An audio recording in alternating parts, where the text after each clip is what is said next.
అదే RTV app వార్తల్ని క్షణాల్లో చదివే అవకాశం ఉంటుంది. ఒక న్యూస్ పేపర్, ఒక టెలివిజన్ ఛానల్ మీ చేతుల్లో ఎప్పుడూ ఉంటాయి. కావచ్చు, అదే వైసీపీ కావచ్చు, అందరూ మన నరేంద్రుడి మద్దతుదారులే. మరి ఈ రోజు ఈ రైతులు గాని, వ్యవసాయ కూలీలు గాని, కార్మికులు గాని మరి ఈ రోజు మద్దతు ఇచ్చేది మరి ప్రజా పార్టీలు ప్రజాస్వామ్యం రక్షించే విధంగా అందరు కలిసి రావని చెప్పేసి స్వచ్ఛందంగా ఈ రోజు మరి గ్రామాల్లో కూడా గ్రామీణ బంధు, అదేవిధంగా అన్ని బంధు ద్వారా మరి కేంద్ర ప్రభుత్వం అనుసరించిన ప్రజా వ్యతిరేక కార్మిక కర్షక విధాన వ్యతిరేకంగా ఈ సమ్మె కొనసాగుతుంది. భవిష్యత్తులో అధికార బీజేపీ పార్టీకి పతనం తప్పదు.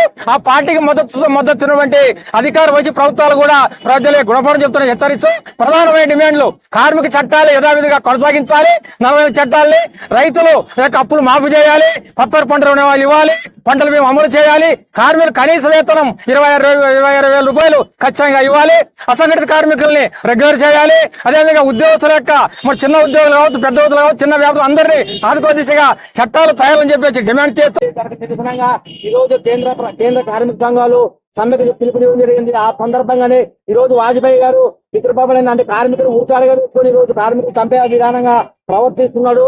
అది తక్షణం మానుకోవాలా. కార్మికులు 44 లేబర్ చట్టాలు అట్లే ఉండాలా. అట్లే పని గంట విధానం కూడా ఈ రోజు కార్మికులు ఏ రాష్ట్రంలో ఆ రాష్ట్రం సంబంధించి మన రాష్ట్రంలో చంద్రబాబు నాయుడు గారు 10 గంటల పని విధానం ముందుకు వస్తున్నాడు. అది వెనకనే ఉపసంహరించుకోవాలా. అలాగే కేంద్రంలోన 29 రాష్ట్రాల్లో ఏ రాష్ట్రం ఆ రాష్ట్రం సంబంధించింది.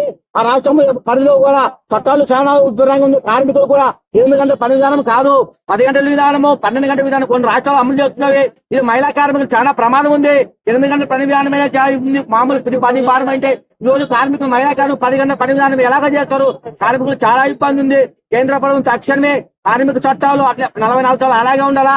ఈరోజు దేశవ్యాప్తంగా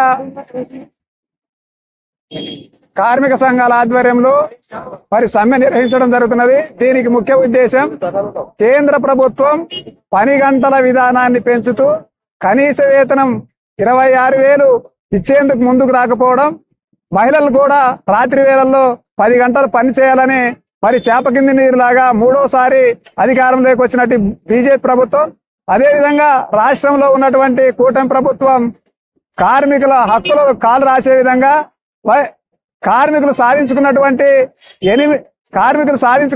8 గంటల పని విధానాన్ని కాల రాస్తూ ఈ కేంద్ర రాష్ట్ర ప్రభుత్వాలు తీసుకున్నటువంటి నిర్ణయాన్ని ఉపసంహరించుకోవాలని, కార్మికులకు కనీస వేతనం, అవుట్ సోర్సింగ్ రంగాల్లో పనిచేసేటువంటి వారికి అందరికీ కనీస వేతనం 26,000 ఇచ్చేంత వరకు పోరాటం కొనసాగిస్తామని చెప్పి మరిన్ని వీడియోస్ కోసం ఛానల్ ని సబ్స్క్రైబ్ చేయండి. లేటెస్ట్ అప్డేట్స్ కోసం వాట్సాప్ ఛానల్ ని ఫాలో చేయండి. అండ్ లింక్ డిస్క్రిప్షన్ లో ఉంది.